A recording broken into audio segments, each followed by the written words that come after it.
should be our motivation and our support to fight back against cancer.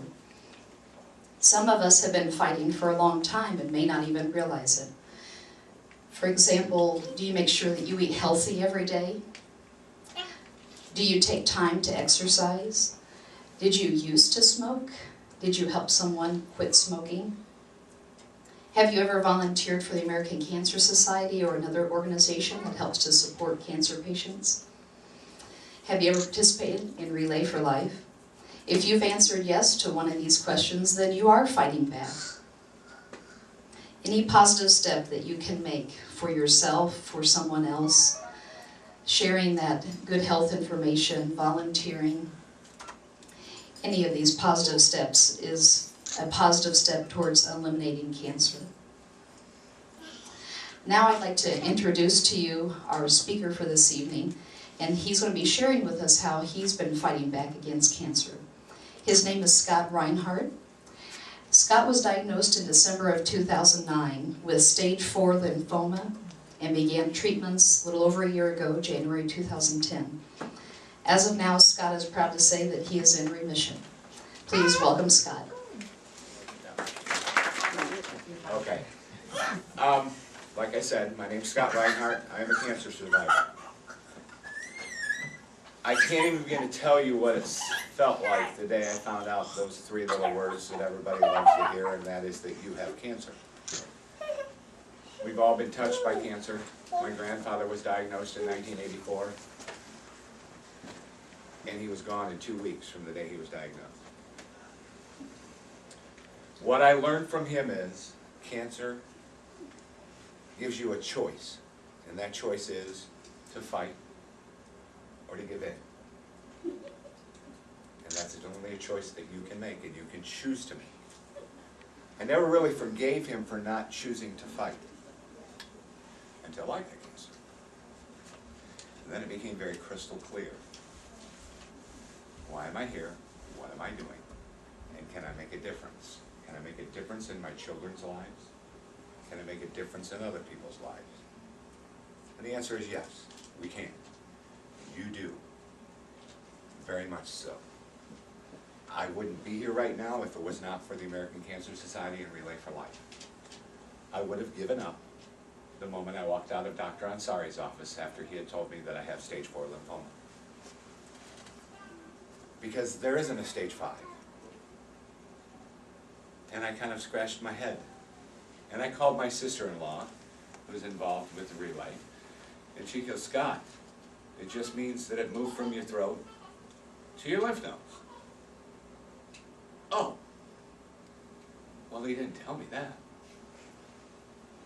Well, January 6th of last year, we started chemotherapy. I had a week on, 2 weeks off. A week on, 2 more weeks off. Then another week on. And in the meantime, they were giving me this stuff called steroids, which really managed the nausea just fine, but caused me to gain weight, which I didn't realize was a good thing. I'd been a wrestler growing up, so I only weighed like 85 pounds as a freshman, so weighing 300 pounds kind of didn't sound too good to me. While I'm not necessarily a tiny guy like I was when I was a freshman in school, 300 pounds was a little much. Then, 3 weeks after the last chemotherapy, we started radiation. What I didn't know was I wouldn't be hungry anymore. And then from April 1st through June, when was Relay? Middle May. Middle May.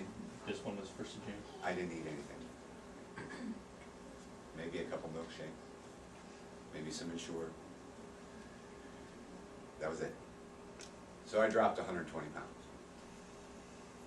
As a matter of fact, I was going to wear a coat tonight and a tie. I don't have any that fit. Which, back to the wrestler in me, is probably a good idea. To the patient in me, I was not making my doctors and nurses very, very happy. Thank God, and I mean that sincerely, thank God that He gave me the strength to be here today.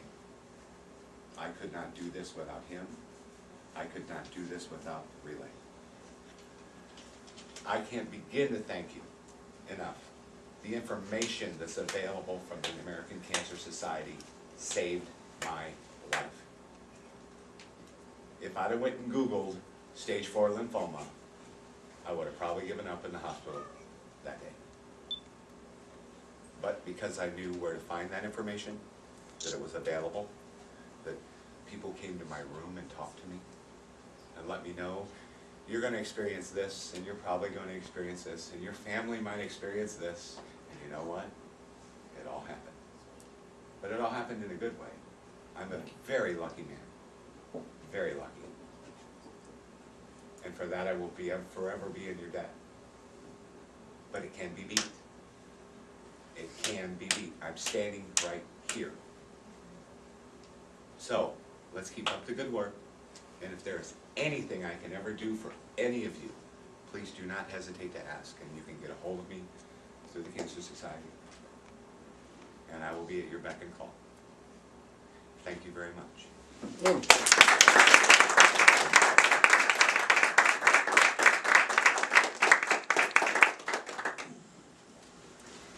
Thank you, Scott, for sharing with us this evening. I think a very, and I'm losing the word right now, but a point that he made that stuck out is the feeling of family, and you do get that sense once you've been involved in Relay. You start to feel like you can talk with others, that you're becoming part of a larger family. You've got a support system there, and you know, that's all helps in this battle, this big fight that we all are working towards. One day where we won't have to have a kickoff, we won't have to have a relay because we won't have cancer. Now is time for us to take some action, we might say. We're going to play a song to help us kind of start thinking about how we're fighting back excuse me, against cancer. You may have noticed over here on this table in the front, there's 6 little signs stuck in styrofoam.